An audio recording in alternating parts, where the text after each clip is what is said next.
Encore une fois, bonjour à toutes et bonjour à tous et bienvenue à cette dernière réunion du Cash Working Group pour les 2024.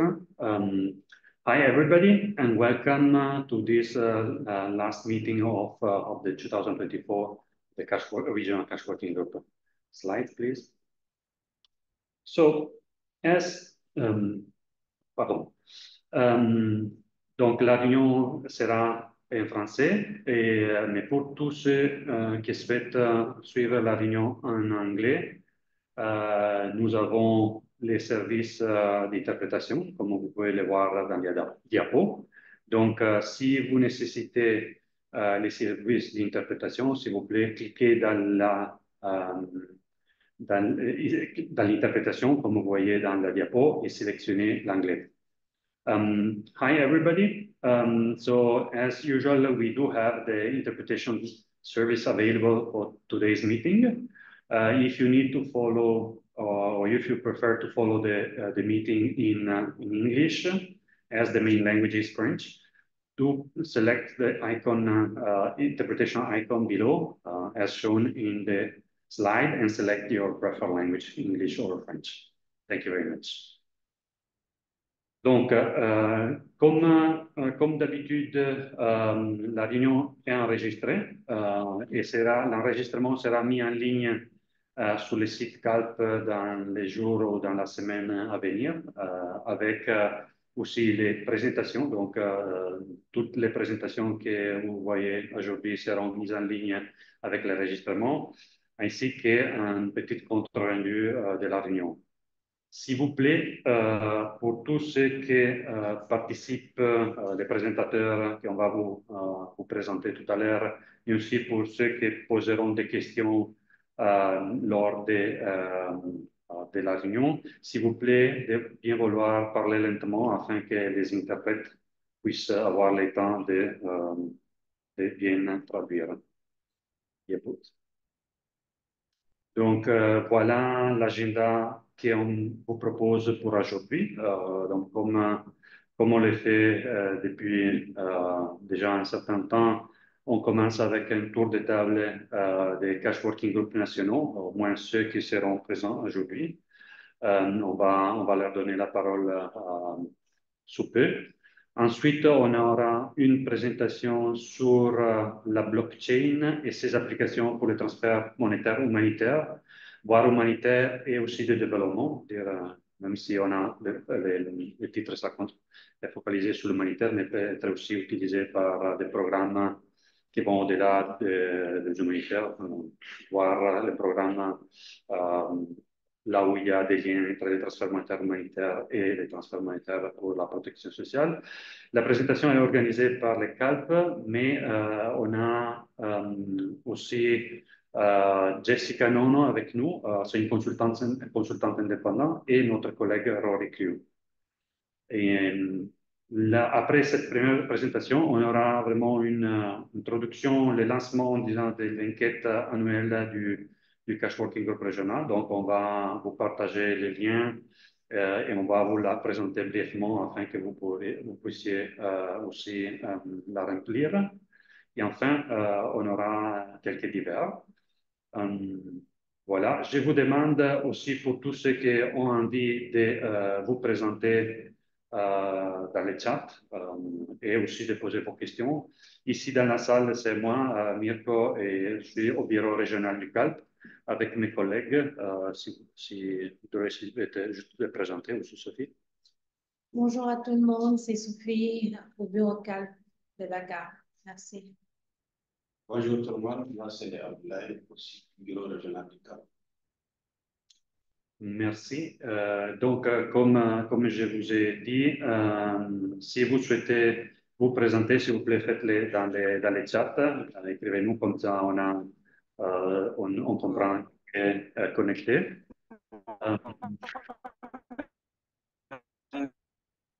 Allô? Oui, je sens du bruit. Et donc, s'il n'y a pas de... s'il vous plaît, si vous pouvez déconnecter vos micros,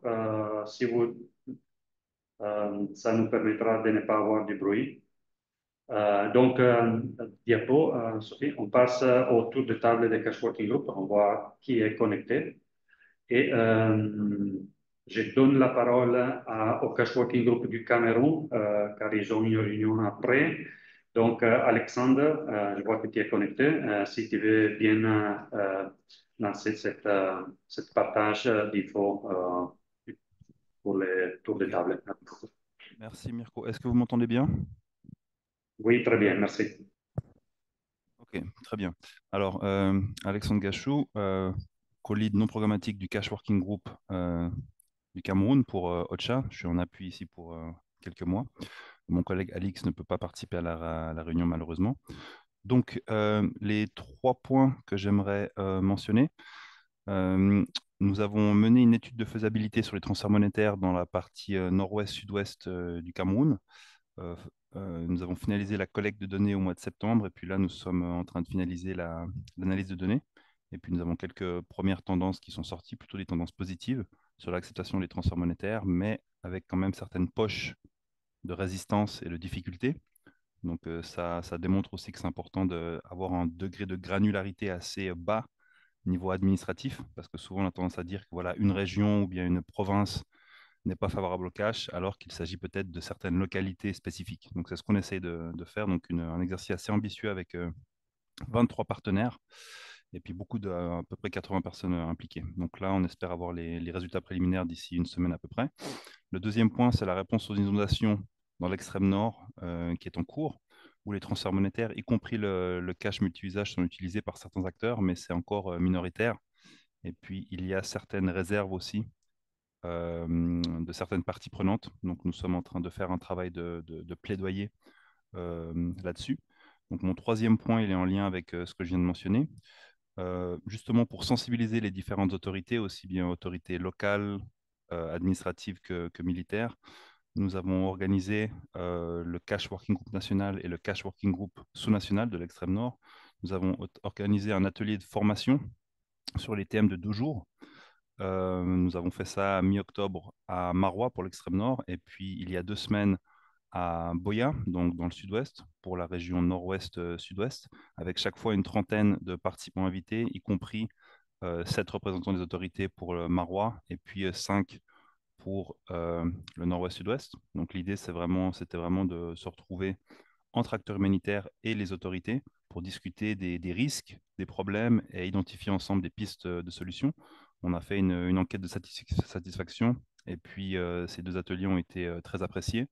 Le seul point un peu négatif, c'est la durée. 2 jours, la plupart des participants ont trouvé que c'est trop court. Donc on est en train de réfléchir. Après, le problème, c'est que le cash working group, comme vous le savez, n'a généralement pas de ressources allouées. Donc c'est un peu la difficulté qu'on a. Ça coûte de l'argent et ça coûte aussi du temps. Donc voilà. Et puis après, le dernier point que je vais mentionner, et puis il y a un troisième atelier qui est prévu dans la région de l'Est pour la réponse à la crise migratoire de la Centrafrique. Et le dernier point que je vais mentionner, c'est que le Cash Working Group, sous le lead du PAM, prévoit d'organiser dans 2 semaines un atelier de sensibilisation et de formation sur le MIB. Et puis, suite à la dernière partie de l'atelier, ce sera une révision du MIB. Donc voilà, je m'arrête ici et disponible après pour des questions éventuelles. Merci à vous. Merci beaucoup, Alex. Oui, je vois déjà, Alex, qu'il y a une question de William Martin sur qui sont les parties prenantes pour les MPCA. Je ne sais pas si tu veux rapidement. Et moi, j'ajouterai aussi, si je peux ajouter une question. Après, n'hésitez pas si vous avez d'autres questions, à savoir si vous avez des idées. Je pense que c'est très intéressant le travail que vous êtes en train de faire avec l'étude de faisabilité, avec déjà cette identification de certaines poches de résistance. Vous savez, je voudrais, si vous avez avoir plus de détails, comme tu le sais, comme certains parmi vous le savent, nous sommes en train de finaliser les travaux qu'on a fait au niveau de la région sur l'atténuation des risques des restrictions de transfert monétaire. Donc, c'est un risque qui n'est pas seulement pour le Cameroun, mais aussi on le voit dans d'autres pays. Donc, je trouve que ça soit intéressant aussi, si vous avez des éléments maintenant, et aussi dans le futur, quand vous terminerez l'étude, si c'est possible de le partager, voir quelles sont les leçons apprises. et pas simplement de cette étude, mais aussi de ces ateliers que vous êtes en train de faire, où certainement vous êtes en train de récolter beaucoup des informations de différentes autorités. Voilà, ça c'est ma question. Et après, si tu peux répondre à la question de William Martin. Merci. Alors, vu que cette réunion est enregistrée et que c'est un sujet assez sensible, je ne vais pas pouvoir donner plus de détails malheureusement.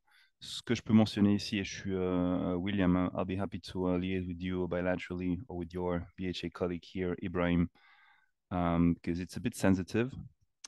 Et je pense que ce qui est important, c'est aussi d'avoir pas mal de granularité lorsqu'on parle des autorités. Souvent, on parle des autorités de manière générale, sans aller vraiment dans le degré de détail, en fait, vu que l'autorité, qu'on parle d'autorité administrative, autorité locale, généralement, ça comporte différentes entités. Et là, en l'occurrence, c'est un peu en lien avec cela. Donc, à suivre, mais plutôt de manière bilatérale sur ce point. Merci. Merci beaucoup, Alex. Bon, tout à fait d'accord. Nous aussi, on a eu pas mal de discussions lorsqu'on a fait le travail qu'on est en train de terminer. Donc, on sait qu'il faut traiter les sujets de manière très sensible. Merci beaucoup. On peut passer maintenant peut-être là à la RDC Cameroun, RDC, pardon, Congo, parce que aussi, je pense que si je ne me trompe pas, ils m'ont dit qu'ils ont une réunion après. Claire, est-ce que tu es connectée? Je vais prendre la parole. Oui, oui, j'espère que vous m'entendez. Bonjour Mirko et bonjour les collègues. Donc on a préparé avec Bindal donc ce tour de table et ce qu'on souhaite vous partager. Donc tout d'abord en ce qui nous concerne, on a finalisé le HNRP 2025 où on a fait l'effort vraiment de circonscrire la réponse au transfert monétaire humanitaire. Et on a pu générer une cible et identifier un budget. Donc, on a à peu près une cible de 2,5 millions de personnes pour une enveloppe budgétaire de 95 millions de dollars. Ceci a été entériné par le HC et la HCT le 30 octobre dernier. Ce qui était important pour nous, c'était de maintenir, au moins augmenter le pourcentage de réponses en transfert monétaire à usage multiple pour 2025, sachant que pour cette année, selon nos chiffres à ce jour, on est à peu près à 4% de la réponse financée en RDC.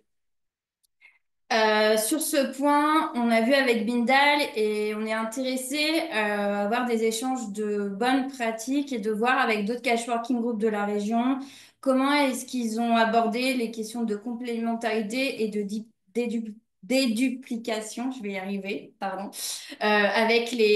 entre secteurs et MPCA. Donc, je vous lance, comment dire, je vous lance cette invitation. Ensuite, le deuxième point qu'on souhaite partager avec vous, c'est sur les task force. Je ne sais pas si ça avait déjà été évoqué, mais on a avancé sur les task force Cash for Protection et Cash for Minute. Et donc, elles vont être là, on a des TDR et elles vont être lancées là, en novembre. Et on souhaiterait aussi savoir s'il y a des guides générés au niveau régional ou des outils qui peuvent nous aiguiller pour engager ce travail avec les clusters. Ensuite, on a eu la préoccupation de plusieurs partenaires par rapport au cash in hand et son utilisation. On a discuté au sein de l'équipe et Bindal va porter ça, un projet de guide pour des pratiques sûres. On va lancer vraiment sous forme de... Alors, on a beaucoup de task force, on va dire, sous mini-groupe de travail là-dessus. On va engager la réflexion. Et là encore, on est intéressé, je sais pas on ne sait pas si ça s'est fait dans d'autres contextes, mais voilà.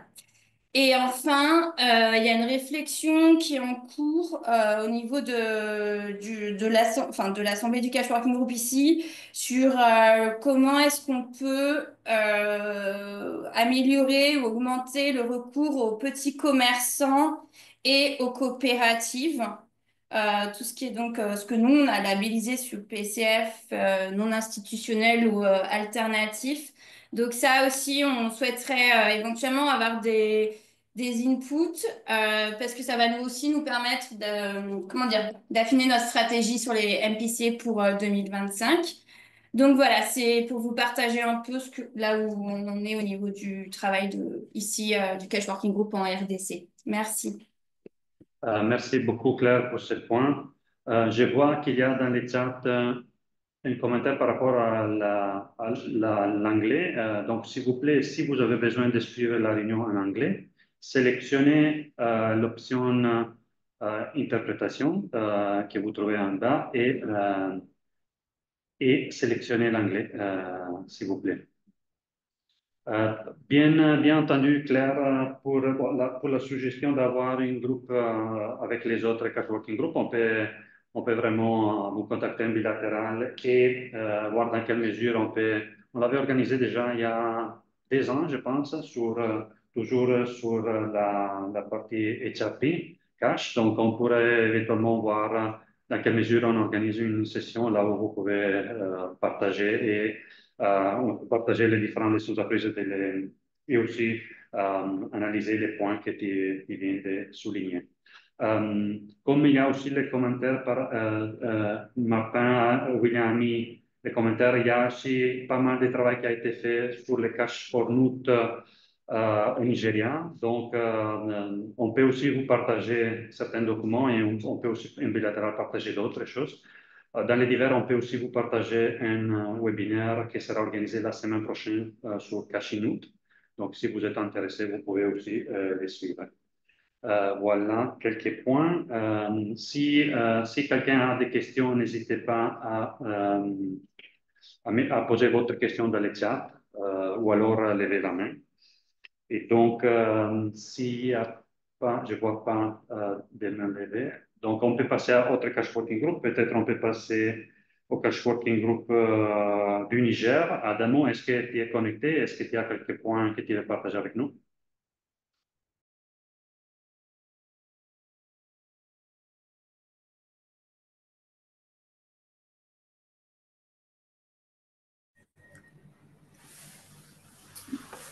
Bonjour, peut-être comme Adama n'est pas là, c'est Sadia Ocha, je peux... OK, merci beaucoup. Bien, oui. Oui, merci. Donc, comme dans nos échanges, tu voulais qu'on présenter la matrice liée au risque de transfert monétaire. Donc, on te disait que la matrice est en cours de finalisation, ce n'est pas encore fait. On pense que d'ici la prochaine réunion, elle sera finalisée parce que, bon, tout le monde, on était un peu sur le terrain, il y a beaucoup d'activités ces derniers temps. Donc, on pourra la partager sûrement à la prochaine réunion du groupe. Et par rapport au processus HNRP, HPC 2025, je pense que aujourd'hui, j'ai une réunion avec Lawad, je la vois connectée. Donc, on a programmé des rencontres, enfin, une série de réunions pour expliquer, en tout cas, ce qui est attendu par rapport au cash dans le document. Donc, il y a une série de réunions qui est prévue pour cette semaine et la semaine prochaine. Donc, voilà, en tout cas, j'ai compris qu'on est très en retard par rapport à ce processus, mais je pense qu'on va pouvoir se rattraper avec tous les documents qui ont été partagés avec nous par Awad ce matin. Vous avez parlé j'espère que pour les autres pays qui sont déjà en avance, c'est bon de partager les documents avec nous, surtout par rapport au cash inut et qui a été développé dans d'autres pays et je pense que ça peut nous inspirer aussi. Voilà un peu ce que je voulais dire par rapport au Niger. Merci. Merci beaucoup, Sadia, pour ce point. Et nous aussi, on est preneurs par rapport à la matrice des risques et voir dans quelle mesure c'est un travail qui peut être partagé de manière ouverte ou s'il y a des questions aussi sensibles comme l'a souligné Alexandre pour le Cameroun, on pourrait éventuellement organiser une session un peu plus restreinte avec ceux qui sont intéressés. Parce qu'on voit que le sujet est vraiment d'intérêt collectif pour la région, vu les résistances et les réticences que dans certains pays on constate de plus en plus. Merci, On va aussi vous partager les documents du Cashinoot. Et après, on va aussi réfléchir peut-être, Vicky, pardon, on va aussi réfléchir dans quelle mesure on pourrait peut-être mettre en place une outil pour tous les cash working groups nationaux. On avait déjà eu la requête il y a quelques mois sur une Google Drive ou une outil là, pour tous les cash working groups pouvoir avoir accès, partager aussi des ressources entre vous directement. On va certainement y réfléchir parce qu'on trouve il y a de plus en plus besoin vraiment de se partager des ressources au sein aussi de la région. D'accord, ça marche. Merci. Si on peut passer peut-être au Tchad, j'avais vu Roland qui était connecté. Roland, est-ce que tu peux présenter quelques points pour le Tchad? Oui, bien sûr, Miko. Bonjour tout le monde. Je suis Roland Moguina, je travaille pour CARE International et par ailleurs co-chair programmatique du Cash Working Group. Donc, j'ai quelques points pour le chat. Je commence d'abord par quelques points d'attention qu'on a eu à relever lors de la dernière réunion du Cash Working Group en date du 31 du mois passé. Donc, nous avons reçu la présentation de Red Rose, notamment la solution numérique qu'ils ont pour euh, les transferts monétaires. Donc, une présentation a été faite par l'équipe de Red Rose que je vois aussi en ligne ici. On a bien apprécié. Et ensuite, nous avons mis en place un task force pour la révision pardon, du MAB. Aussi, il est très probable que les transferts monétaires puissent être intégrés systématiquement dans le HNRP à partir de 2025.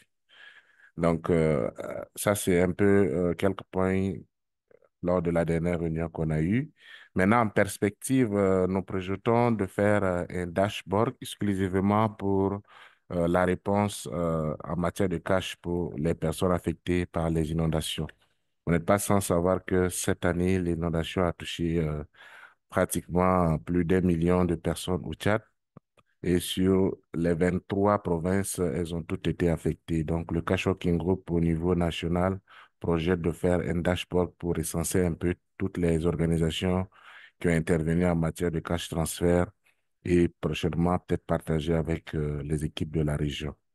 Nous prévoyons aussi de faire une formation en face à face sur les compétences de base en transfert monétaire pour le personnel programme à partir de la première semaine de décembre, précisément le 5 décembre. Et ça va être avec l'appui de notre partenaire PAM et d'autres, et l'USAID qui a bien voulu nous aider aussi financièrement. Et en dernier lieu, nous sommes en train de prévoir aussi de faire une étude sur l'impact des cash transferts sur l'étendue du territoire national. Donc, des consultations sont en train d'être faites. Mirko plutôt, excuse-moi.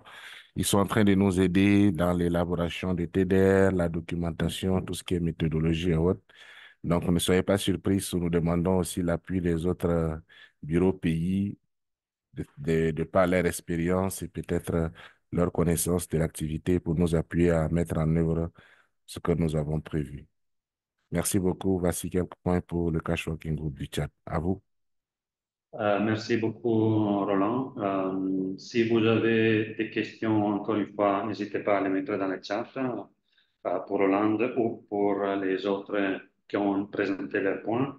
Bien copié aussi pour le chat. Donc, pour la question sur la présentation de Red Rose, voire aussi d'autres FSP, nous aussi, au niveau régional, on est toujours ouvert. Si vous pensez que c'est utile aussi pour vous d'avoir des représentations de différents euh, euh, organismes, des différentes entités, on peut aussi organiser une série de présentations au niveau régional avec plusieurs invités. Comme ça, ils pourront aussi vous présenter leurs solutions adaptées aux différents contextes. Euh, Par rapport, bien copier aussi les autres questions. Par rapport au dernier point, effectivement, je lance aussi la question à tous ceux qui sont aujourd'hui connectés avec nous. S'il y a des personnes qui sont intéressées aussi à suivre d'une certaine manière cette étude, contactez-nous. Si vous avez aussi des expériences, contactez-nous parce qu'effectivement, on essaie de aussi créer des synergies avec d'autres personnes, d'autres coworking groups. Voilà, on peut passer peut-être au coworking group du Nigeria si Marie est connectée. Marie, est-ce que tu es connectée?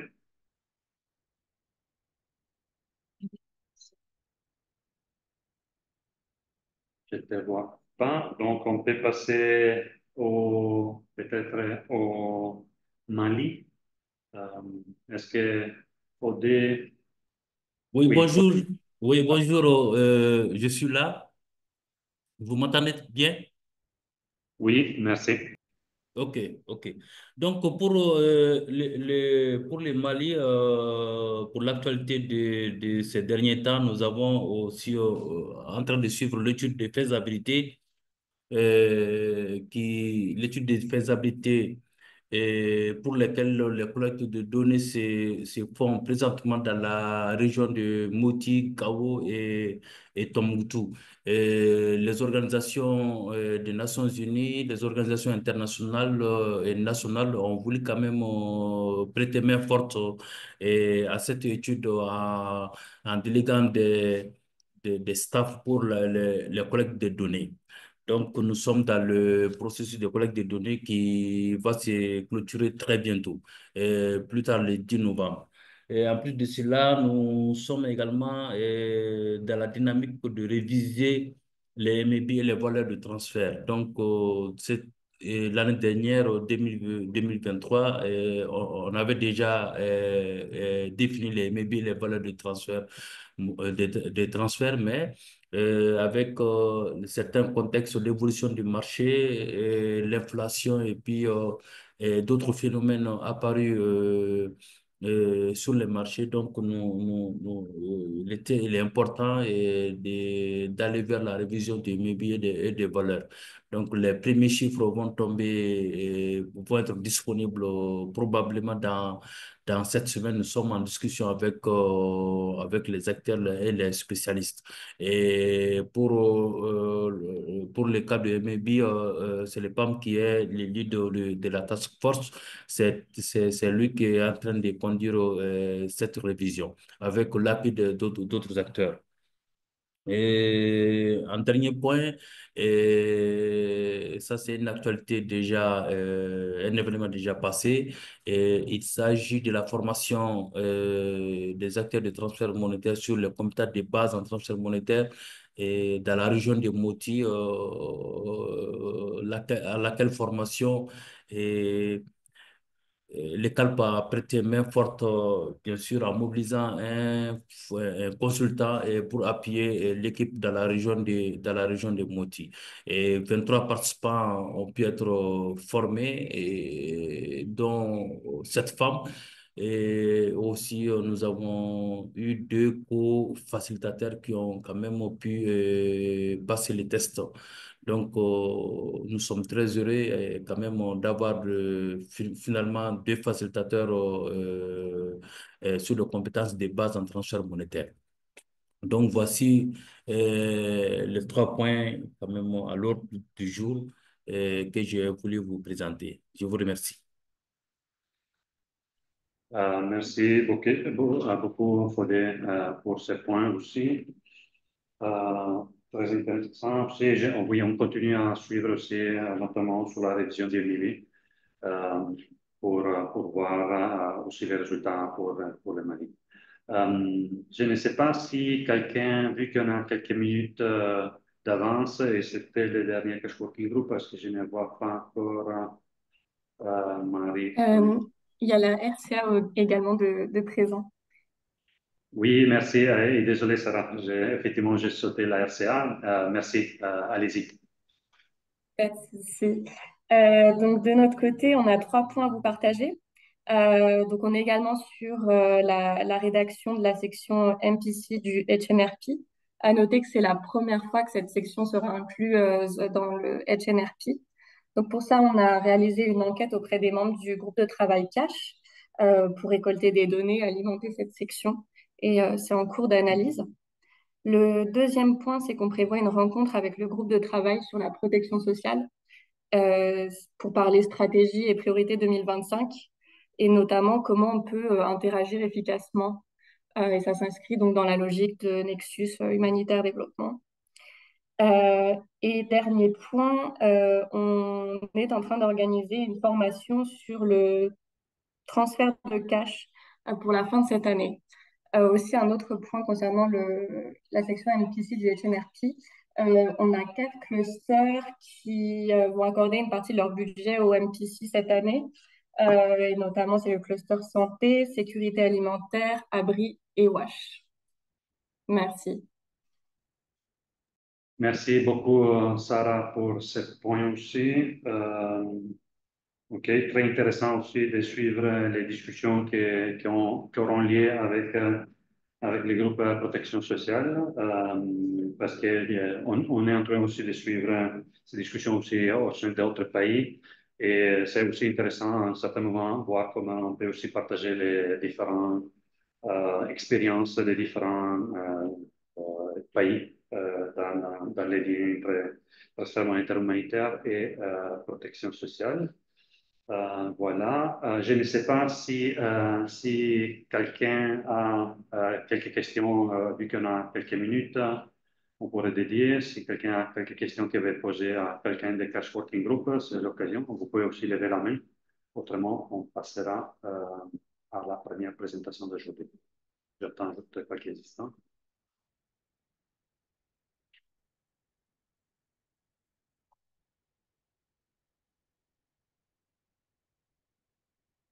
Donc, je ne vois pas de mains levées ou de questions particulières. Donc, on peut, sans tarder, passer la main pour la première présentation. Donc, comme vous avez vu dans l'agenda, aujourd'hui, on est très content d'avoir une présentation sur la blockchain. C'était une présentation qu'on a organisée parce que c'était vraiment sous requête de certains membres, de certains parmi vous, à comprendre un peu mieux la blockchain et comprendre un petit peu c'est quoi que la blockchain peut, comment la blockchain peut être utilisée pour l'assistance humanitaire et au-delà, comme je l'ai dit. Donc aujourd'hui, on a Jessica Nono, qui est une ingénieure et logicienne et fondatrice, qui est une consultante externe qui a vraiment pro bono accepté de venir nous parler de blockchain. Et on a aussi notre collègue Rory Cru, qui est là pour le CALP, qui a géré cette présentation. Je demanderai à Jessica et à Rory peut-être de se présenter dans 2 minutes pour que aussi les personnes qui sont connectées puissent le connaître. Merci beaucoup. Rory, Jessica, à vous la parole. Bonjour à tous, je suis Jessica Nono, je suis d'origine camerounaise, je viens d'Allemagne depuis un moment et je suis dans la tech, je suis software engineer et j'essaie aussi de créer des applications, donc ça me donne une casquette d'entrepreneur en devenir, quoi. Donc voilà, une petite présentation sur moi.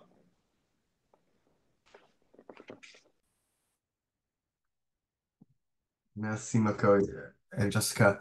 My name is Rory Crew. I work for Kelp Network as a technical advisor focusing on data and digitalization, and I'm based just outside New York City. Thank you for this opportunity to talk to you today. Thank you for your both. So, à vous la parole pour la présentation. Hâte de voir cette présentation. Merci.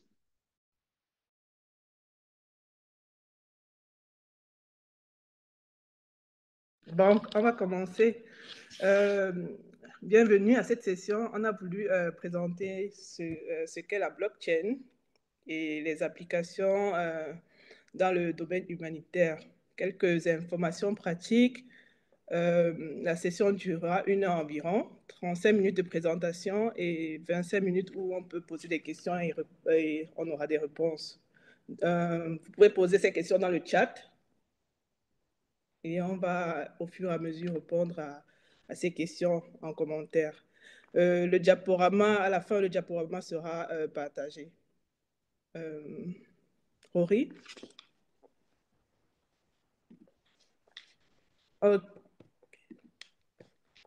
Euh, les objectifs de cette session sont comprendre les bases de la technologie blockchain, découvrir les solutions basées sur cette technologie et commencer à comprendre les usages humanitaires à partir des exemples qui existent déjà. On a trouvé quelques projets qu'on pourra présenter ensuite.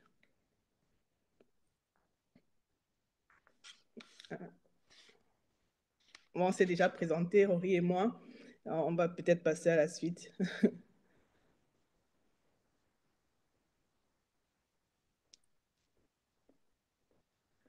Voilà, ici on a, voilà, Rory, il a préparé un formulaire. C'est juste une question que on aimerait bien avoir une réponse de vous. Si vous avez déjà utilisé la blockchain, une crypto-monnaie, un jeton, un stablecoin, vous n'avez qu'à cliquer sur le lien ou bien scanner le QR code pour avoir ce truc. Je vais laisser 2 minutes, peut-être pour tout le monde puisse le faire et puis après, on continue. S'il y a des questions par rapport au formulaire, n'hésitez pas à poser en commentaire.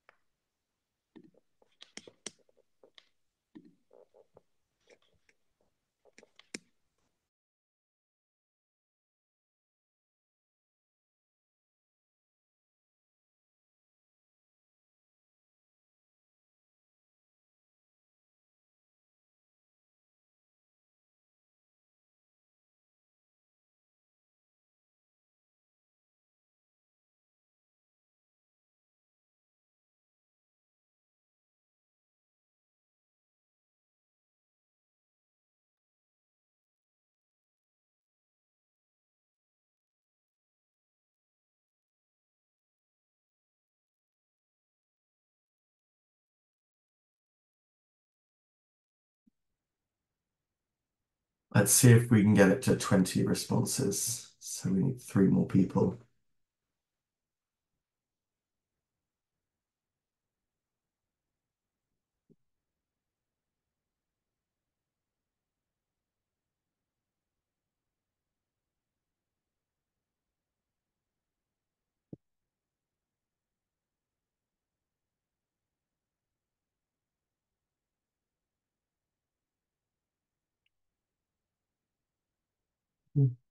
Thank you. I think that's good enough. Jessica, would you perhaps like to say a couple of words about your expectation of this? Is this what you expected, or is there something surprising about the results?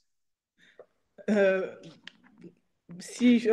70%, c'est bon déjà. 30% qui ont déjà eu... ouais, je pense que de plus en plus, la plupart des personnes ont accès aux outils comme les crypto-monnaies. Tout le monde connaît les bitcoins, investissent dans ce genre de trucs. Et ouais, je pense que, bon, 30%, c'est déjà bien. Oui, oui, c'est un pourcentage ouais, qui me semble probable, ouais. Yes.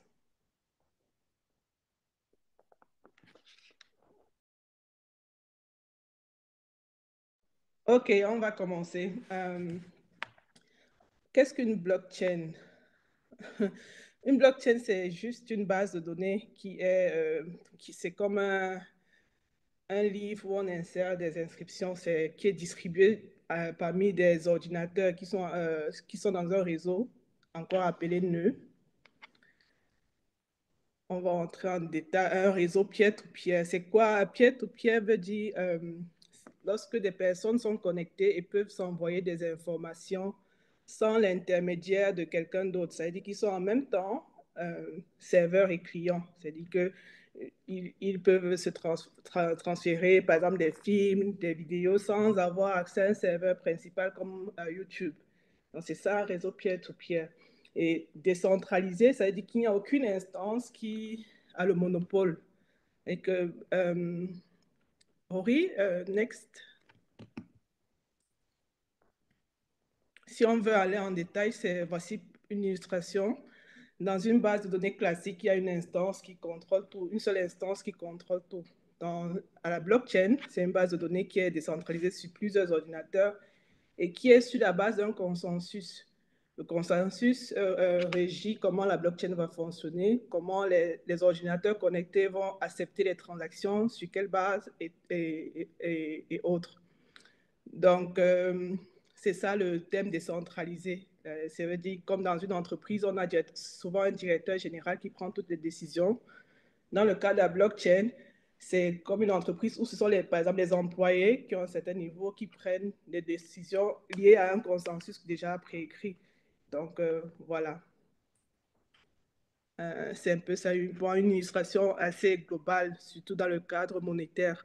Ici, on a le gouvernement, la banque, mais dans le cas des blockchains, par exemple les crypto-monnaies, c'est vraiment, il n'y a pas de centrale qui dit on va produire telle sorte de monnaie pour telle personne. Non, c'est décentralisé. Ori, next.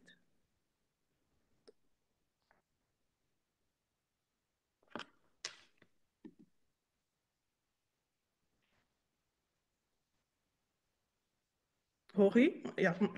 Bon, généralement, vous allez entendre certains thèmes qui semblent souvent un peu compliqués, mais qui veulent, je sais pas, on n'a pas besoin de vraiment comprendre ça pour utiliser ces applications-là, en gros, mais il faut quand même savoir ce que ça veut dire pour éviter certains problèmes, pour éviter certaines difficultés, parce qu'il y a beaucoup de scams, surtout dans les crypto-monnaies. Une clé publique et privée, ce sont des clés cryptographiques qui permettent de sécuriser les échanges au sein d'une blockchain. Je vais prendre l'exemple d'une carte bancaire. Une clé publique, c'est notre numéro de carte bancaire. On peut l'envoyer à n'importe qui, IBAN, pour qu'il nous envoie de l'argent et tout ça. La clé privée, c'est généralement le PIN qui permet de déchiffrer. Quand on est dans une application, on peut voir nos transactions et tout ça. Ou alors, ça aide aussi à dire oui à une transaction ou pas. Le hachage, ça permet de sécuriser l'information qui est dans les blocs. C'est-à-dire qu'on hache l'information pour que ça ne soit pas en clair, pour que ça soit sous forme d'une chaîne de caractères que quelqu'un qui n'est pas du réseau ne puisse pas comprendre. C'est ça le hachage. Next. Les blocs. Une blockchain, yes, Rory, blocks. Une blockchain est une somme de blocs, où sont insérés. Les blocs, les transactions sont stockées dans ces registres-là qui sont sous forme de blocs. C'est ça, une blockchain, une chaîne de blocs, et qui contient les données hachées qu'on a envoyées avec l'heure, par exemple, de la dernière transaction. Donc, pour toujours trouver le lien entre tous les blocs, parce que ces blocs-là sont distribués entre plusieurs réseaux. Lorsqu'on a une copie, il faut toujours savoir, pour pouvoir valider une transaction, en tant que nœud, le nœud, c'est un ordinateur qui est dans le réseau, qui fait partie de ces réseaux de blockchain qui valide les transactions. C'est un ordinateur qui a été certifié, qui utilise le logiciel de cette blockchain, qui est généralement ce consensus dont je parlais au début. Donc, c'est un logiciel qui fait par exemple, sur le Bitcoin, c'est le proof of work. Il faut montrer que ta machine doit travailler et résoudre une équation qui permet de valider une transaction ou non. En gros, c'est ça pour ce thème. Je crois que c'est peut-être compliqué pour certains, mais on n'a pas besoin. Rory, next slide, please. On n'a pas besoin de comprendre tout ça. C'est OK de... Next. c'est OK de ne pas comprendre. Rory, please. Parce que nous avons déjà tous pris l'avion. Bon, la plupart d'entre nous, on ne sait pas comment on construit comment piloter. On utilise des bases de données souvent en SQL, mais on ne sait pas comment tout c'est écrit en bas, le chiffrement. Mais pourtant, nous en servons tous les jours. Nous n'avons pas besoin de comprendre le fonctionnement, mais nous devons plutôt comprendre les risques associés. Mais là, on va maintenant parler des avantages de la blockchain. Rory? Pour notre cas,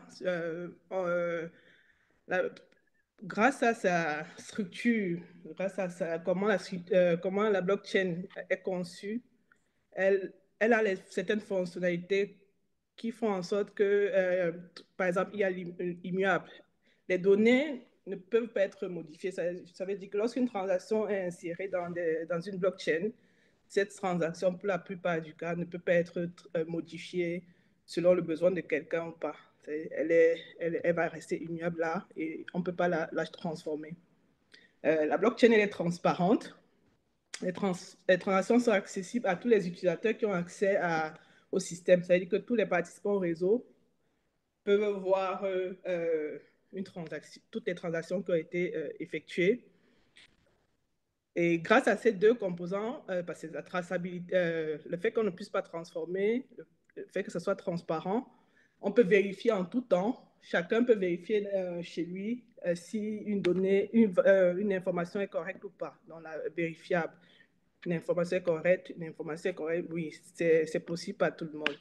Donc c'est ça, c'est le point. C'est ça qui rend la blockchain intéressante aussi pour les projets humanitaires parce qu'on peut toujours tracer une transaction, on peut s'assurer que ça arrive à la bonne personne. On va présenter certains projets ensuite. Henri, please. Quelques applications de la blockchain, on en a parlé. Il y a les crypto-monnaies comme le Bitcoin, l'Ethereum, l'Ether. Il y a Solana, il y a Celo, USD, il y a plusieurs crypto-monnaies. Plusieurs crypto-monnaies naissent en ce moment. Ces crypto-monnaies aussi aident au paiement parce que grâce au fait que la blockchain n'est pas d'unité centrale, on peut facilement créer des systèmes de paiement qui sont rapides parce qu'il n'y a personne qui va contrôler, qui peuvent entrer dans une économie circulaire, paiement je reçois un bon, je peux aller faire un paiement dans un truc partenaire où je peux avoir certains services et autres. La gestion des chaînes d'approvisionnement, une identité numérique. Souvent dans des camps, il y a des personnes qui n'ont pas d'identité. On peut créer une identité pour leur envoyer de l'aide, une identité numérique qui fait en sorte que c'est unique parce que la blockchain permet d'insérer des informations uniques. Grâce aux NFT, par exemple, qui permettent aussi de faire, par exemple, on veut insérer dans une blockchain des titres fonciers qui sont uniques ou alors des propriétés. On peut dire qu'on digitalise une maison sous forme de NFT, c'est-à-dire que je suis propriétaire d'une maison. Numériquement, c'est en ligne. Je peux la vendre à distance parce que c'est référencé quelque part et de manière unique. On est sûr que ça m'appartient aussi. On a vu beaucoup plus ça avec les images. À une période, pendant le Covid, les gens font des images qui font un NFT. C'est un peu calme maintenant, mais le NFT a plus de fonctionnalités, ça a plus de possibilités parce que c'est non-fungible token, qui veut dire que c'est une entité qui n'est pas multipliable, c'est une seule entité. On a des contrats, on peut sceller des contrats à travers la blockchain grâce au smart contract, c'est-à-dire que chacun sait ce qu'il attend, c'est pas changeable et ça s'applique seulement si chacun respecte sa part du contrat. Le vote qui soit intéressant dans plusieurs pays, c'est d'avoir des votes sur blockchain. La transparence fait en sorte que les fraudes et tout ne soient pas présentes. Bon, je pense pas que les gens soient très intéressés à ça, mais ce serait intéressant d'avoir des projets pilotes dans ce sens-là dans certains pays. Le stockage de données, bien évidemment. La gouvernance, on peut, grâce au smart contract intelligent, avoir un système de gouvernance, parce qu'un contrat intelligent, c'est un logiciel où on a écrit en gros les termes d'une transaction, les termes d'une collaboration, et c'est inscrit dans la blockchain qui n'est pas changeable. Donc, les choses ne vont se passer que si les préécrits ont été respectés. Ça, c'est intéressant pour la gouvernance et ça permet aussi une gouvernance décentralisée, c'est-à-dire que personne ne décide seul, tout le monde peut avoir son mot à dire sur certains trucs et une transparence globale. Rory, please. Bon, on a essayé de regrouper certains projets humanitaires qui utilisent déjà la blockchain.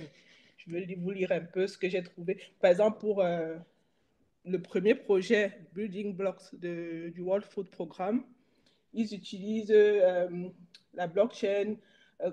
pour des e-bons, des coupons électroniques pour distribuer à des personnes, dans le cas d'Ukraine, la Jordanie, Bangladesh. Ils utilisent la blockchain pour la transparence. Ils sont sur Ethereum. Chaque transaction est enregistrée.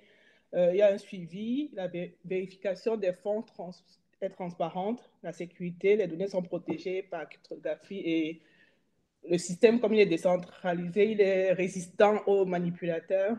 L'efficacité en automatisant les paiements sur la blockchain, c'est plus rapide. On peut utiliser les bons pour, avec les applications, aller directement quelque part chez des partenaires, avoir des biens et services avec ces e-bons-là.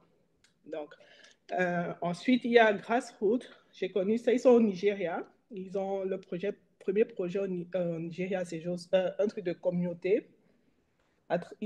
C'est comme une économie circulaire qui est loin de l'économie de l'État, bon, qui se met en retrait pour pouvoir faciliter les échanges, récompenser les actions dans la communauté par des bons ou bien cette monnaie-là, parce qu'ils utilisent aussi, je crois qu'ils utilisent, si je ne me trompe pas, ils utilisent Celo pour pouvoir avoir accès à une certaine de l'argent pour faire autre chose, toujours dans la communauté, pour un échange de biens et services, donc une sorte d'économie circulaire.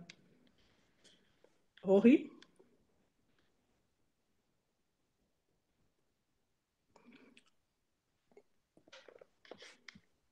Il y a le projet au Kenya, il y a ce projet, ils ont inséré ça en 2018, la Croix-Rouge, le Croissant-Rouge au Kenya, pour le transfert d'argent sur une blockchain.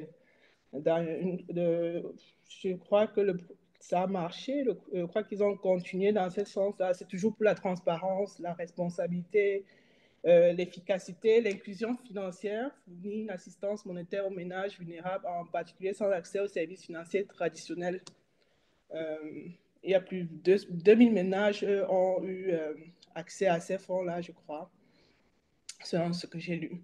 Et il y a CARE en Équateur, ils utilisent le stablecoin Celo US$ et les e-bons pour permettre les soins de santé à des femmes qui sont dans des difficultés. Donc, c'est un projet en relation, c'est Celo plus en partenariat avec Umoja Labs. Ils sont en partenariat avec Umoja Labs pour créer sur la blockchain sous forme de transfert d'argent, d'aider les personnes en difficulté pour des soins de santé. Le dernier, c'est un projet pour les versements de masse en Ukraine. Ça a été fait sur la blockchain Stellar en coopération avec l'Agence des réfugiés. Donc, ils utilisent les points stables comme l'USD, dollar, pour envoyer directement des fonds à des bénéficiaires sur des applications et ça peut être transformé. Ils utilisent MoneyGram pour transformer ces stablecoins en argent local pour que les bénéficiaires puissent utiliser. Ce qui est intéressant, la transparence, la rapidité, l'efficacité, c'est accessible. Les bénéficiaires n'ont pas besoin d'un compte bancaire pour recevoir de l'aide, ce qui est particulièrement avantageux dans ce cas. Ori, je crois il y a d'autres applications, mais je crois qu'on a fait le tour. Évidemment, quand on veut lancer un projet dans ce sens, on doit se demander est-ce qu'on a vraiment besoin d'une blockchain? Est-ce que pour ce que je veux faire, j'ai besoin d'une blockchain? Définissez les problèmes en détail. Il faut impliquer les utilisateurs. La blockchain, c'est lorsque plusieurs acteurs sont impliqués, elle a plus d'intérêt. Il faut aussi évaluer si une base de données classique ne serait pas plus optimale que d'utiliser une blockchain. Il ne faut pas sauter d'étape. Il faut d'abord digitaliser le concept et puis ensuite. Ori? Identifier les ressources disponibles en termes d'argent, de cash, de ressources humaines. Est-ce que c'est durable? Est-ce qu'on peut maintenir ça? Parce que les projets, souvent, nécessitent beaucoup d'argent. Parler aux utilisateurs, aux personnes pour savoir si notre use case, pratiquement, c'est faisable. avoir des retours? Est-ce que c'est pas trop gros pour ce qu'on veut faire? Est-ce que c'est pas inutile et tout?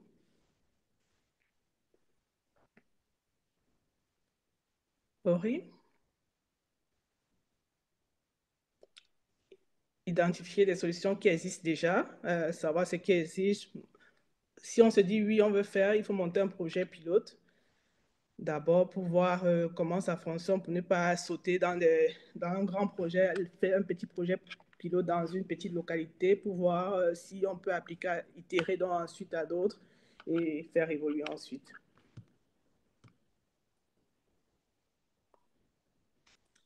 Ori? Ah ouais. Voilà, c'était, je crois que c'était Ori? Je crois que c'était le dernier. Bon, c'est une citation de Dr. Majid Chestman. Les solutions Web3, en particulier les crypto-monnaies non testées, ne devraient pas être imposées de manière expérimentale aux groupes marginalisés et à faible revenu qui manquent de tout, depuis le choix d'alternatives jusqu'aux ressources, aux droits politico-économiques, aux filets de sécurité, aux recours et aux protections. Donc, c'est vraiment ça de ne pas appliquer, de faire des petits projets pilotes parce que généralement, de manière expérimentale, c'est pas très bien, surtout dans les thèmes des crypto-monnaies parce qu'il y a beaucoup de risques. Il y a beaucoup de risques, donc il faudrait d'abord s'assurer que ce qu'on veut faire va marcher, faire des petits projets pilotes qui n'engagent pas beaucoup et puis voir comment associer donc, ces populations-là qui sont souvent dans des situations compliquées. Je crois que c'était ça, Rory. Si vous avez des... on a des ressources, on a listé quelques ressources qui nous ont permis de faire ce deck. Et voilà, si vous avez des questions, n'hésitez pas. On a du temps en anglais, en français. Rory pourra répondre en anglais et moi en français. Je ne sais pas s'il y a des commentaires aussi, sans souci. Merci à vous. Merci beaucoup, Jessica. Merci, Rory. J'ai demandé vu que Rory est anglophone, si jamais tu veux aussi ajouter quelques commentaires. Je demande à tout le monde qui n'est pas bilingue de sélectionner bien dans l'icône interprète les français parce qu'on a l'anglais et le français comme interprète. Donc, si jamais quelqu'un parle en anglais, s'il vous plaît, c'est pas un problème aussi s'il y a des commentaires ou réflexions en anglais.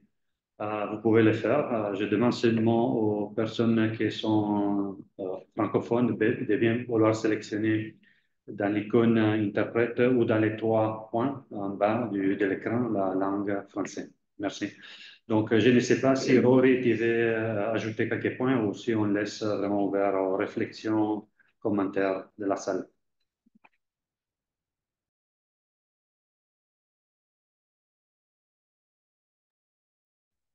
Thank you. I think Jessica has covered all admirably, so I'd like to hear from the group what questions and comments they've got.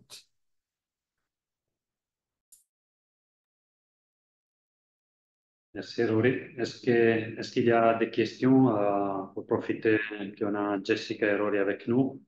Vous pouvez lever la main, vous pouvez écrire dans le chat.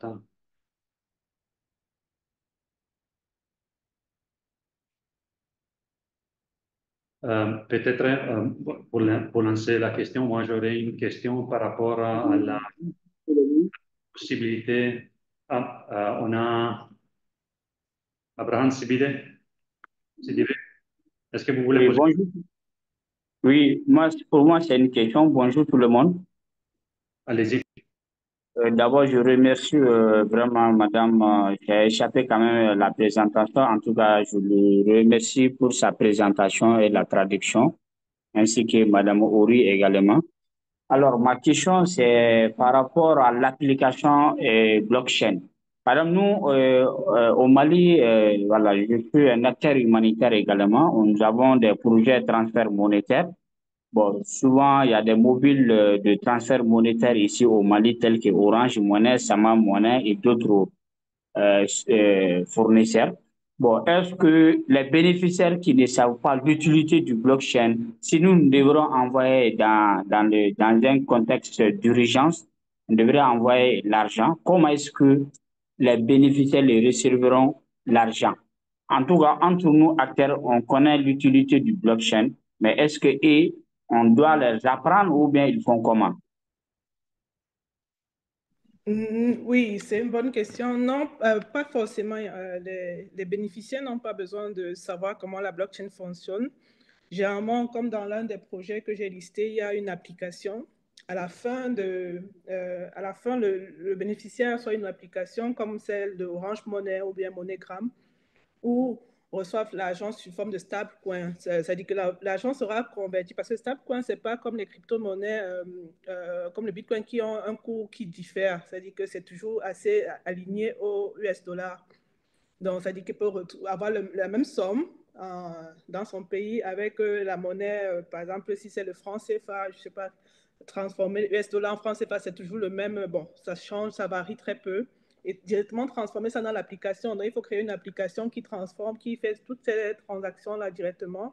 Donc, c'est la personne qui crée le système, qui crée l'application, qui va directement transformer ça en franc CFA et la personne peut aller retirer. Bon, on peut avoir aussi une correspondance avec les gens Orange, les telcos, pour directement transformer ça sous forme d'Orange Money. Donc, ce sont des applications possibles d'avoir des partenariats comme le projet avec MoneyGram, où la personne reçoit directement, donc ça envoyé sur la blockchain sous forme de stablecoin, et la personne reçoit ça directement chez MoneyGram sous forme d'argent local ou bien par les applications Orange Money sous forme d'argent local, tout ça. Donc, c'est vraiment les gens qui font le projet doivent créer l'application groupe-là. Donc, l'utilisateur final doit seulement savoir, je vais avec l'application, je monte, j'ai mon argent qu'on me donne chez Orange Money, dans le guichet Orange Money, ou alors je peux aller à MoneyGram, je reçois directement mon argent chez MoneyGram. D'accord, donc c'est bien répondu. Et la seconde, s'il vous plaît, la seconde aussi, si je vois bien, c'est fait pour acteurs de mise en œuvre et acteurs financiers, n'est-ce pas? Le partenaire financier et le partenaire de mise en œuvre. Donc, Oui. si le partenaire de mise en œuvre reçoit maintenant l'argent, cherche un moyen de faire sortir l'argent converti et aller exécuter dans la zone de crise. Voilà, il y a généralement de l'application, le partenaire financier, ils font des API avec l'application, la personne qui crée le software, directement, ça se passe automatiquement. Donc, l'utilisateur ne remarque pas, si on a déjà conçu l'application, on a mis en place, l'utilisateur ne remarque pas tout ce tralala, c'est juste à la fin son argent. Ouais, donc. D'accord, merci beaucoup. Jessica, vous avez une question qui est posée sur le chat, dans le chat.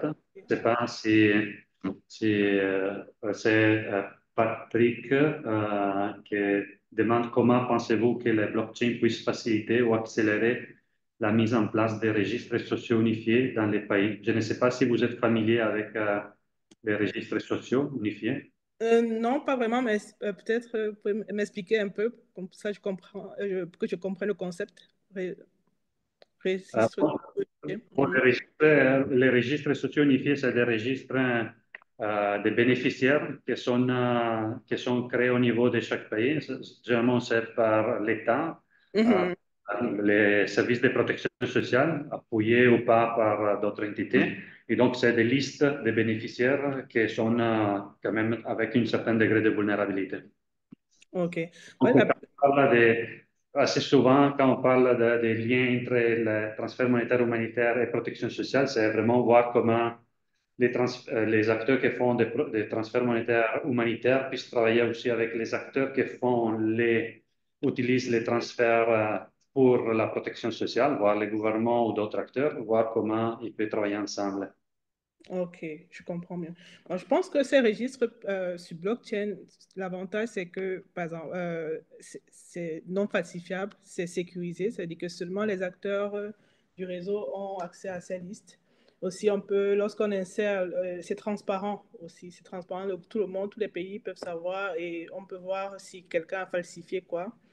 Et aussi dans le paiement, en insérant une blockchain, on insère aussi généralement une crypto-monnaie, une monnaie numérique. Ça permet d'accélérer le transfert d'argent. On ne passe plus par ou bien le transfert de fonds, on ne passe plus par une entité. C'est rapide parce que généralement, transférer des fonds d'un pays à un autre, c'est beaucoup de temps. Mais avec cette formule-là, c'est rapide et c'est moins cher aussi. Donc, je ne sais pas si mais je pense que c'est plutôt lié à la transparence, la sécurité de l'information et aussi la disponibilité. On peut vérifier, chacun peut vérifier, chaque acteur, quand les groupes sont élargis, chaque acteur peut vérifier l'information qui est transmise tout en protégeant l'identité des personnes, tout en protégeant tout ça, c'est aussi fiable. Donc, je pense que là, la blockchain peut aider à ce niveau-là, si j'ai bien compris. Patrick, est-ce que c'est la réponse ou tu veux ajouter d'autres choses? Non, merci Miko, merci beaucoup Jessica, merci. C'est bon. Okay, merci. I just want to add something on that if I can, because it's a really interesting question there. Thank you, Patrick, for your question. I think blockchains, as Jessica explained, are particularly useful when you've got groups of organizations all working together and need to have access to the same data set as well. So it's perhaps less relevant for social registries where you've got the government, which in most cases owns the registry, and then other people use it. But if you were in a context where multiple actors wanted to use a registry, but no one organization, was in charge of it, they all wanted to co-own the data, then a blockchain would be a way that they could all have the same ownership and usage rights of the data. So I think in that particular use case, the blockchain could be an interesting example. And in that instance, you would have a private blockchain in most likely. So not all blockchains have to be public. Some could be private. So you could have essentially a blockchain run by 6 different organizations that only people in those organizations have access to the data, the same as many of the databases we have access to. But no, thank you, Patrick. That was a really interesting question. Thank you. Merci, Rory, pour ces ajouts. Après, j'aurais aussi une question en ligne avec cela, mais je laisse d'abord aux autres. Je vois une main levée. Michael, est-ce que vous voulez poser votre question?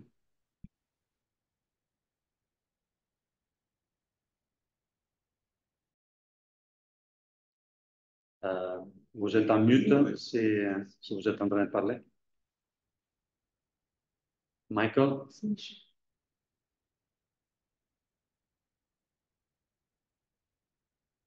On ne vous entend pas. Michael, si vous voulez poser une question, ou peut-être vous êtes en mute.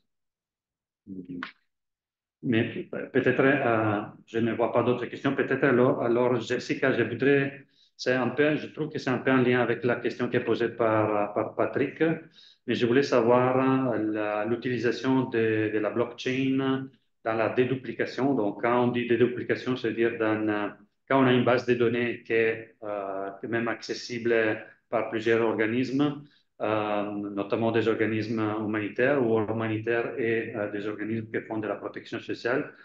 On a le souci de ne pas avoir une assistance dupliquée, donc une assistance humanitaire ou une assistance humanitaire et protection sociale qui va se sommer à la même personne d'une manière pas coordonnée, disons.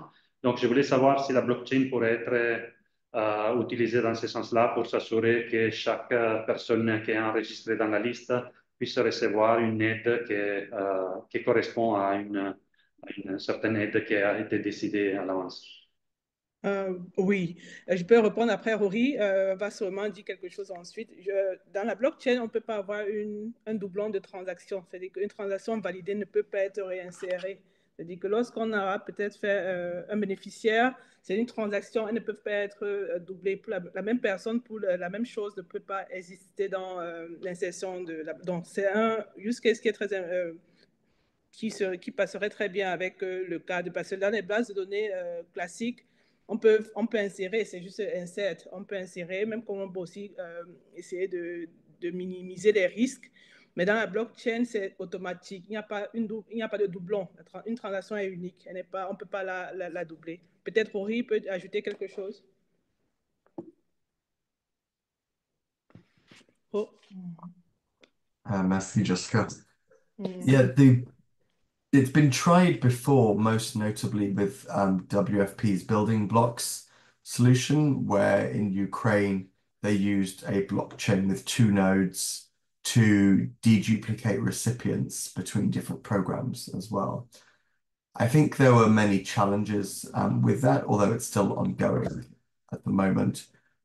It was very slow to get responses out, and so people were delayed in receiving receipt. But all the challenges were related to business processes and governance, rather than it being specifically on the blockchain as well.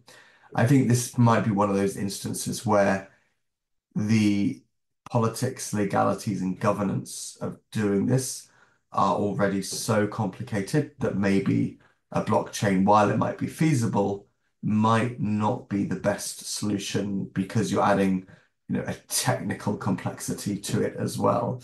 I would encourage anyone who is exploring deduplication to look at the work of CCD, the Collaborative Cash Delivery Network, who are doing work in Ukraine, South Sudan, I think Syria, they're expanding into as well. So looking at how groups of organizations can come together and do deduplications as well. And so you can find them online, or you can also just reach out to Mirko or myself, or Abdullahi, Sophie, and we can share more information on that as well. But I think, as ever with these things, it's important to focus on what is the problem you're actually trying to solve, as Jessica explained, and then decide, do you need a blockchain first and foremost? So make sure you really understand the problem before you jump to any particular solutions. Thank you. Merci beaucoup, Rory, pour cela. Je vois qu'il y a encore la main levée de Michel ou Michael. Est-ce que vous voulez poser votre question?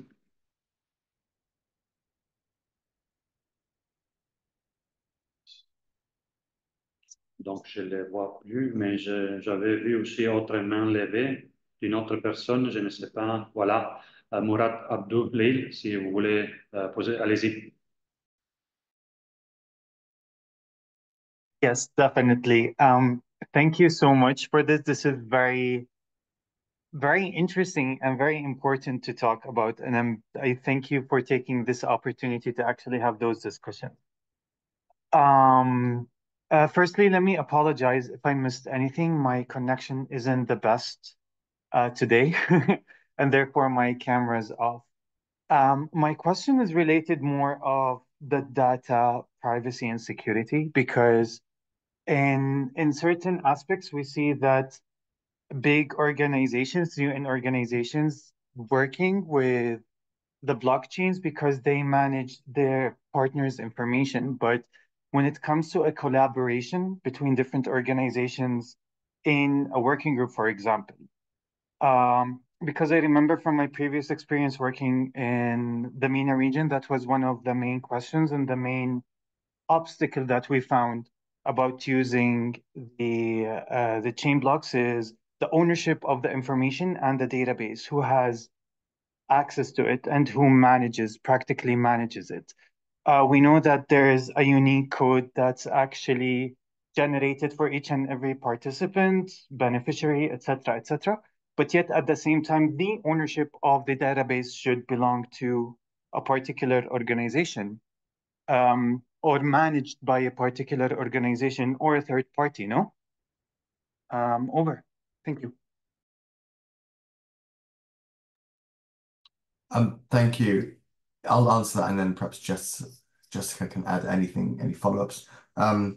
yeah, it's true that you would need, in most cases, an ISV or an independent software vendor to actually come in and run your blockchain solution. So many of them now are open source. So just one that springs to mind is Stellar. Stellar's blockchain is completely open source. So you can run it, but it does take quite a lot of technical skill and capacity to actually run a particular solution as well. So unless you've got a well-resourced and technical internal team, like WFP, might have, then you will likely need to contract somebody to run it and administer the blockchain for you. So I think in one of the examples, for example, Pear used the company Umoja to actually run the blockchain as well. And then if you had multiple people with access to the data or relying on it, then I guess it would be best to have some sort of consortium where you all have a contract with, or you all have a sort of ownership over the agreement with that software vendor to make sure that it still is in the spirit of multiple ownerships of the data and the solution, even if it's open source as well. And then again, in that instance, I think you would likely have a private blockchain, so not necessarily all the data publicly available on a chain, but it would be a private hosted instance with each node run by each one of the organizations, which is quite straightforward because the nodes can be run in most cases on just computers or servers as well. But yeah, you're right. You would need somebody to actually set it up and run it for you as well. Much the same as you would a SQL database or like a MongoDB database as well. In most cases, we're not going out and building these things ourselves. We have to outsource that to a particular vendor as well. Jessica, anything to add on that? Oui, je vais juste ajouter sur les données. Lorsqu'on crée une blockchain, il y a ce qu'on appelle les smart contrats, les contrats intelligents qui sont sur cette blockchain et qui permettent aussi de dire qui a accès à ces données. Donc, dès la base, lorsqu'il s'est déjà set up, c'est vrai qu'il faut quelqu'un pour mettre tout ça en place. Et de la base, on peut dire des informations, telle personne peut avoir accès à ces données. Donc, c'est lié à comment ça a été mis en place. Jamais on ne fait pas ça en interne, c'est vrai, comme Aurélie a dit, on a besoin de quelqu'un. Mais après, les données qui sont créées, les données qui sont transférées, il y a seulement un certain nombre de personnes qui peuvent avoir accès si le contrat intelligent a été fait pour ça.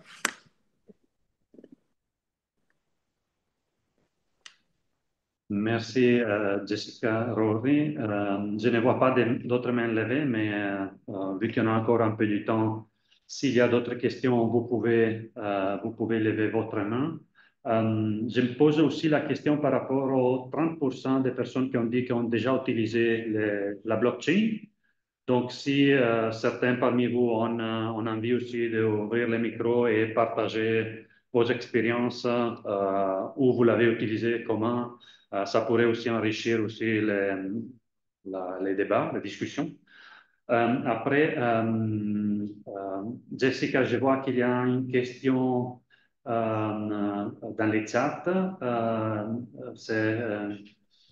La question est de savoir comment nous pouvons faire pour avoir l'application dans nos structures. Donc, je peux comprendre qu'il y a peut-être pour certains encore une manque de clarté de c'est quoi la blockchain. Donc, du point de vue pratique, si peut-être tu peux un peu revenir dessus, expliquer c'est quoi, c'est pas vraiment une machine, c'est pas... Voilà, OK. La blockchain, c'est un software, c'est un software qui est sous forme de base de données qui, jamais on a un réseau, c'est-à-dire qu'on a des personnes qui ont des ordinateurs. Et quand on fait une blockchain, je vais prendre la blockchain Bitcoin, c'est-à-dire que c'est plusieurs ordinateurs qui ont ce code-là qui ont ce code en interne et qui l'ont en ligne tout le temps, qui valide des transactions. Donc, c'est un code de base qui est comme un contrat intelligent, un premier contrat de base qui définit le consensus d'utilisation de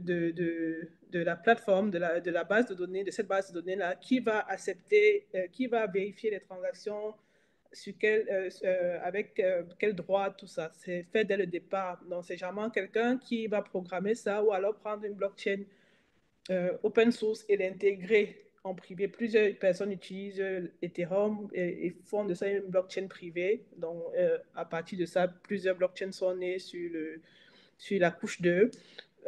Et puis, on fait un truc en privé. Donc, c'est une application. Généralement, on a besoin de plusieurs ordinateurs qui se connectent pour qu'une seule entité ne soit pas responsable de ça. On a besoin de plusieurs entités qui ont ce même code. Donc, c'est une application qui sera sur plusieurs ordinateurs.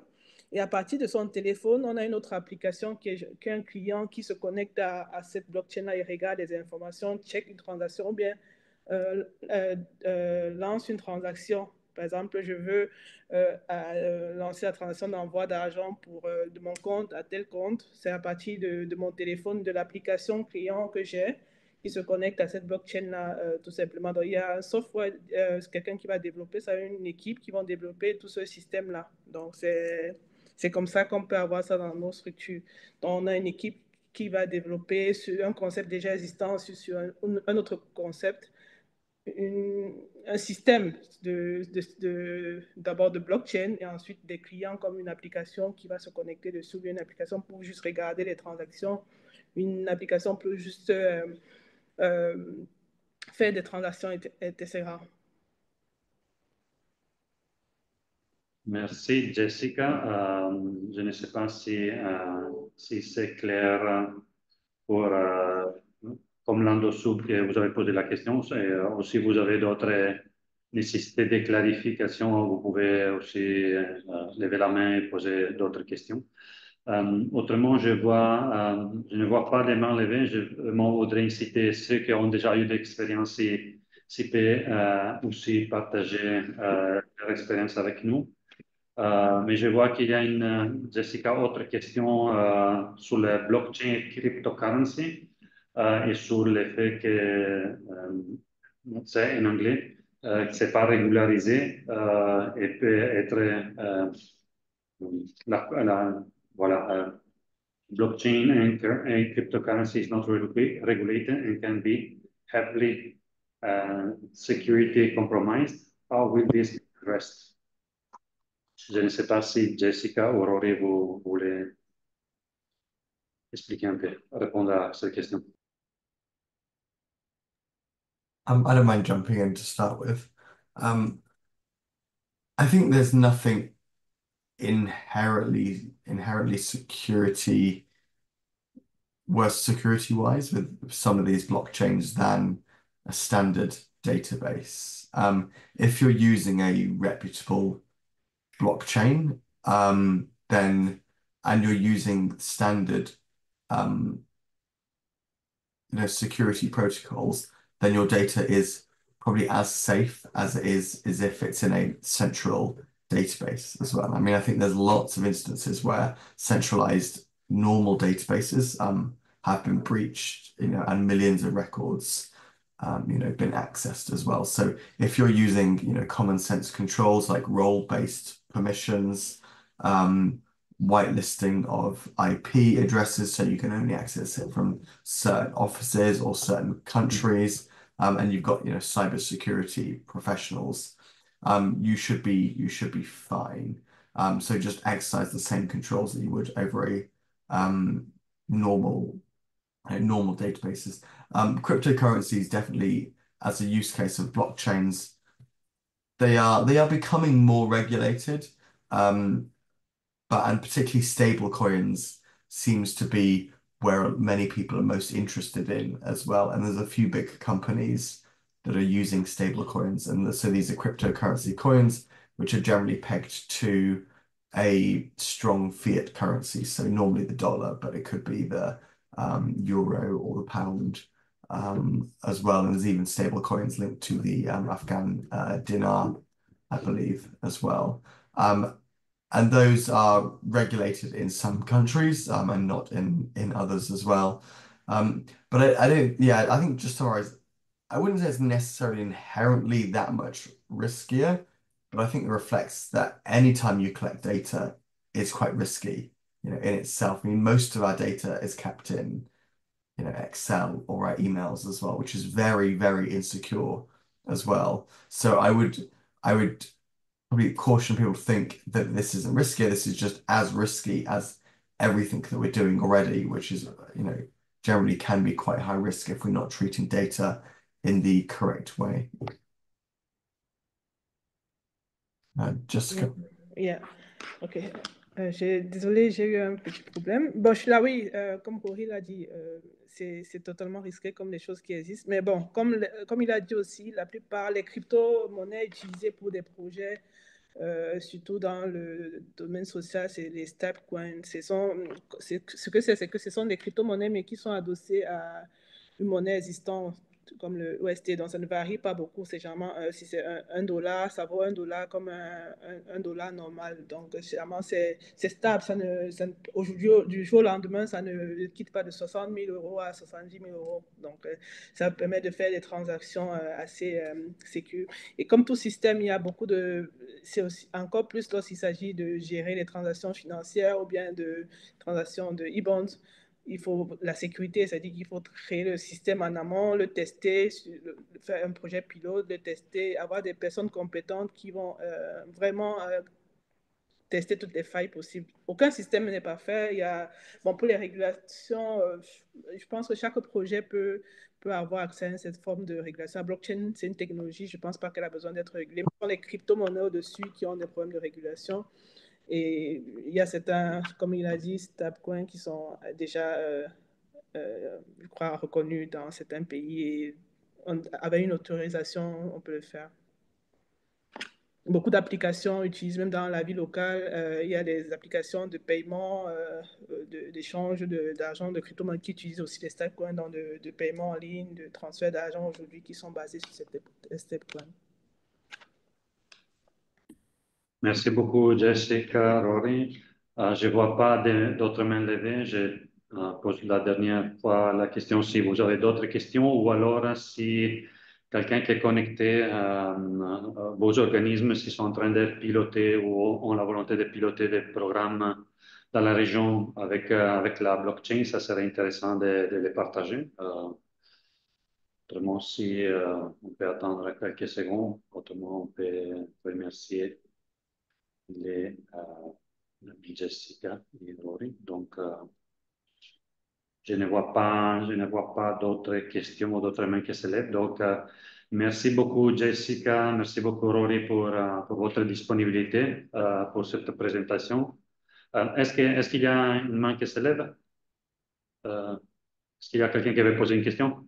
Ray, Peter, oui, je vous vois. Vous pouvez ouvrir le micro et poser la question.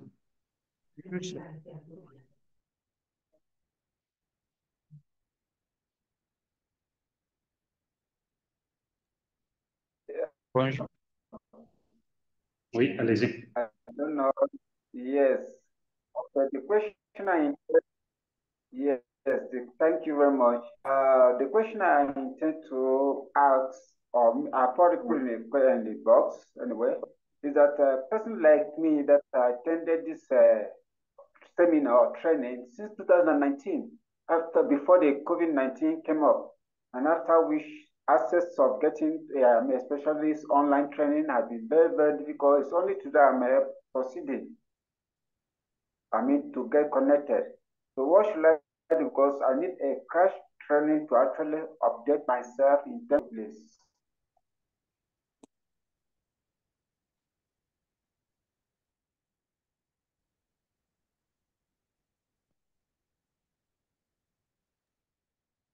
So I think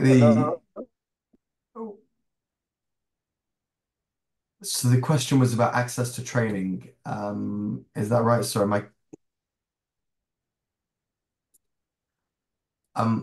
so yes, my question is on the training issue. Sorry that I have to bring it here because this is the first time I'm able to get connected because of network problem as well. Got you. Understood. No, understood the question. So there are many blockchain training courses out there. not many focused purely on cash or humanitarian spaces. But I did see that just yesterday, Algorand Foundation, which are one of the big and very reputable blockchain companies, they did release a training course on using their blockchain. I can't immediately find the link now. So what I will do, I will add it to the resources. When I find it, I will add it to the resources section of the slide, and then you'll be able to access it there. So I think it's called like the Algorand Blockchain Academy or something as well. But I will share the link so you can get more information as well. Oui, merci, Rory. Thank you very much.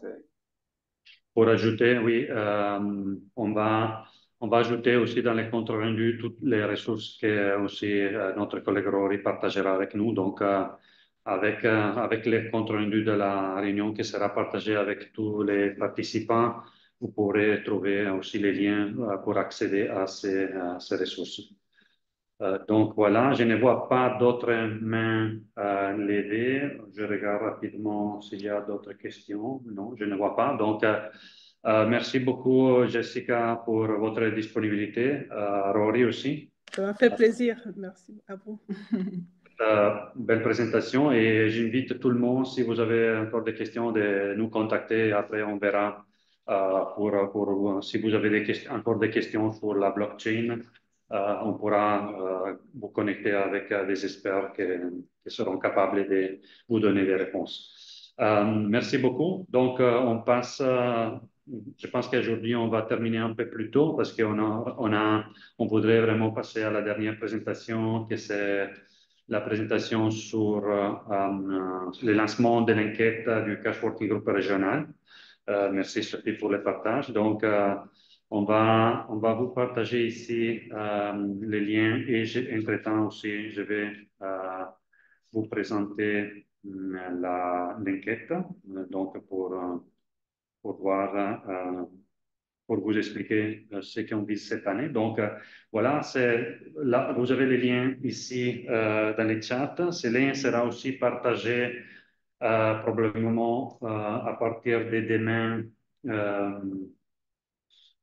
par nous, à tous les membres du Cash Working Group régional. Donc, c'est l'enquête pour ceux qui sont déjà habitués, c'est l'enquête du Cash Working Group régional. Donc, ça vous prendra vraiment 5 à 10 minutes pour y répondre, dépendamment du fait que vous avez déjà assisté à certaines réunions du Cash Working Group régional. Donc, dans ces cas-là, on vous demande vraiment des informations de plus. Si vous n'avez pas encore assisté aux réunions du Cash Working Group régional, ce n'est pas un problème. L'enquête est aussi pour vous parce qu'on demande aussi sur des questions, c'est quoi les priorités pour vous au niveau régional pour l'année prochaine, etc.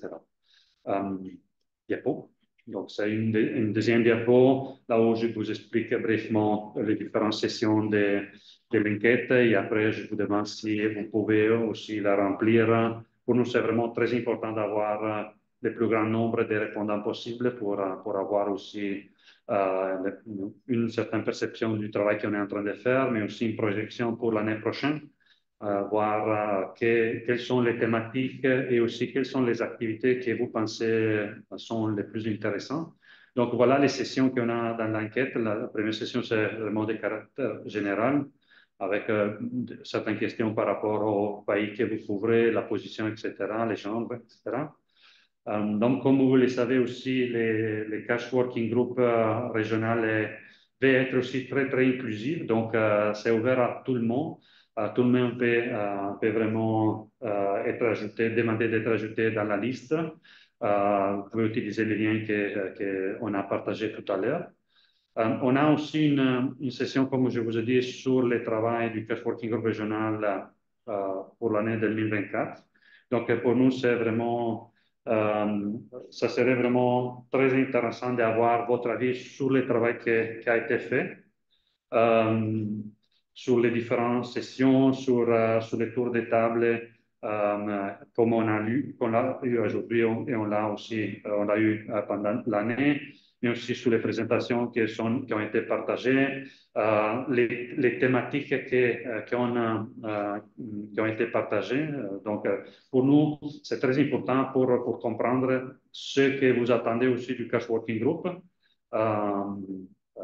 afin qu'on puisse aussi répondre, on puisse aussi programmer des présentations en ligne avec les sujets que vous pensez, que vos organismes pensent soit prioritaires pour l'année prochaine. On a aussi quelques questions spécifiques pour les liens entre les transferts monétaires et humanitaires à la protection sociale, pour voir dans quelle mesure vous pensez qu'il doit y avoir plus de travail qui est fait dans ce sens aussi au niveau régional. Avec plus de collaboration aussi avec la plateforme régionale de protection sociale qui est aussi une plateforme régionale. Et après, on a vu qu'on a eu la requête de certains parmi vous de considérer la possibilité de lancer des communautés pratiques au niveau régional sur des sujets différents. On vous demande aussi de répondre à ces questions afin de savoir d'abord si vous pensez que des communautés pratiques au niveau régional puissent être intéressantes pour vous. Si vous êtes aussi intéressé à participer, vu que les communautés pratiques, c'est vraiment des communautés là où on discute de certains sujets. Les communautés pratiques peuvent être aussi des communautés qui ont un temps limité, peut durer quelques mois pour discuter de certains sujets très spécifiques, ou peut aller aussi au-delà, ou peut être aussi des communautés de pratiques qui peuvent durer plusieurs mois, selon les sujets, selon les topics qu'on va vouloir aussi discuter. On vous demande aussi, il y a une partie aussi sur l'interprétation. Donc, dans les réunions du Cash Working Group régional, on a toujours les services d'interprétation aussi pour être très inclusive. On couvre une région qui est francophone et anglophone aussi. Donc, on a aussi les services, mais on vous demande aussi de nous confirmer si vous l'utilisez, qui l'utilise et aussi qu'est-ce que vous pensez du service, si on peut l'améliorer.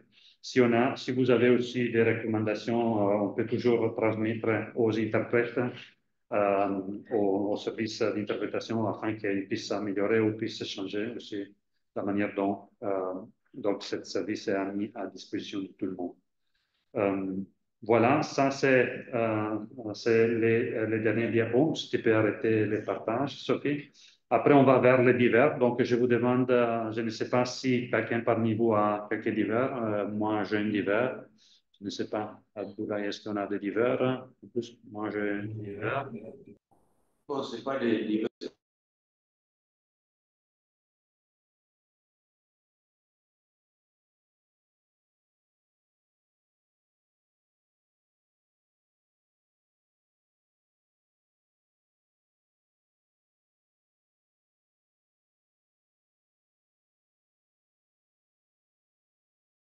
Merci beaucoup, Abdoulaye. Effectivement, voilà, c'est un détail très important. Et j'ajouterai aussi en plus que voilà, les résultats de l'enquête vous seront présentés en janvier à la première réunion du Cash Working Group pour l'année prochaine. Et ça sera aussi l'enquête, c'est pas seulement l'enquête, mais on utilisera l'enquête aussi pour essayer de drafter les plans de travail pour le Cash Working Group pour le 2025. Donc, ça sera vraiment très utile aussi pour former le travail que le Cash Working Group régional va vous proposer pour l'année prochaine.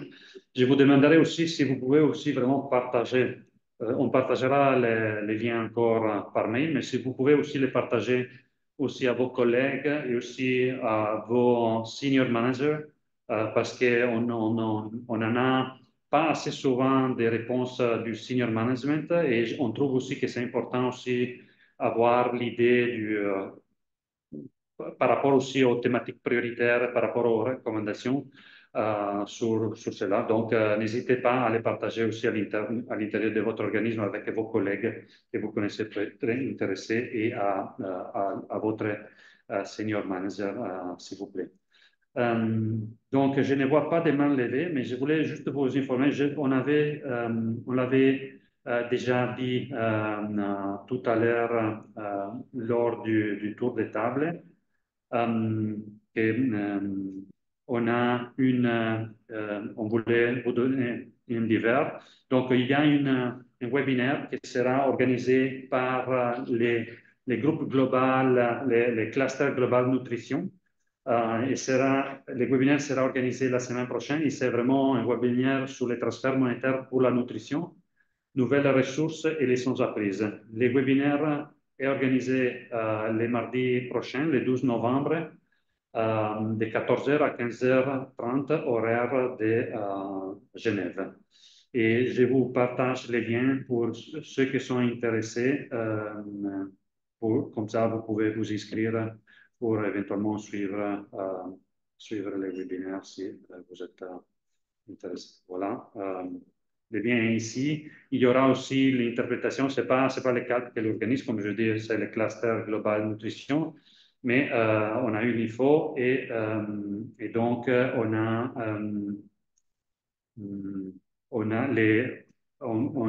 les webinaires sera disponibles aussi avec l'interprète en français, espagnol et dans d'autres langues. Donc, n'hésitez pas si vous êtes intéressé à vous enregistrer. Voilà, donc nous, de notre côté, on aurait terminé aujourd'hui, on a terminé un peu à l'avance. Je ne sais pas si vous avez encore, s'il y a quelques divers ou quelques infos que vous voulez partager. Ah, je vois, oui, la question de Martin sur les questionnaires. Non, on veut vraiment des réponses individuelles parce qu'on sait qu'aussi au sein de chaque organisme, il peut y avoir différentes visions, différentes aussi interprétations de ce que c'est prioritaire. Donc, dans les cas spécifiques, vous pouvez partager vraiment avec tous les collègues. Et même une personne peut aussi soumettre une deuxième réponse si dans quelques jours vous avez aussi d'autres éléments que vous avez oubliés, vous pouvez les soumettre. Nous, on va les analyser, on verra que c'est la même personne qui a ajouté des points. Donc, on fera une analyse, on va pas écarter si on voit qu'une personne a soumis une deuxième fois les formulaires. Donc, vous pouvez aussi, par personne, si vous avez dans quelques jours ou dans une semaine, vous avez d'autres points que vous pensez que sont intéressants et que vous avez oubliés, vous pouvez toujours les ajouter. L'autre point, c'est que le questionnaire sera ouvert jusqu'à la fin du mois de novembre. Donc, n'hésitez pas à les partager et à les soumettre. Voilà, je ne vois pas encore des mains levées ou d'autres divers. Donc, j'attends encore quelques instants avant de clôturer la réunion pour savoir s'il y a d'autres divers. Mais je ne vois pas. Donc, je vous remercie au nom du CALP et du OCHA. On vous remercie pour avoir participé à cette réunion du cash working régional. Et on se donne rendez-vous donc en janvier pour la prochaine réunion du cash working régional qui aura lieu probablement autour de 22. On a l'expérience toujours qu'en début janvier, c'est toujours problématique parce qu'avec les projets de fin d'année, les gens ne sont pas disponibles généralement au début d'année. Donc, probablement, on vous confirmera, mais probablement, on va l'organiser autour du 22 janvier. Merci beaucoup à tous et à toutes et à tous et bonne journée. Au revoir et merci beaucoup. Merci, bonne journée. Bonne journée.